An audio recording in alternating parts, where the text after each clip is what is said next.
Place your hearing aids in the hearing aid charger bays. Ensure that the receivers are pointed inwards and rest in the receiver bay.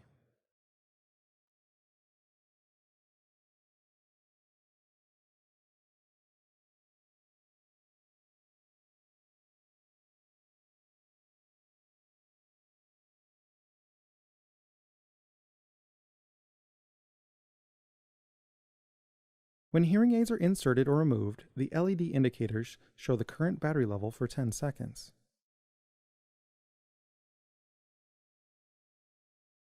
The LED lights on the hearing aids will continue to illuminate throughout the charging process. The LED lights on the hearing aids will remain solid on when the hearing aids are fully charged. Charging completion takes approximately 3 hours for hearing aids with 0% battery. Once removed, hearing aids will start up and are ready to be used.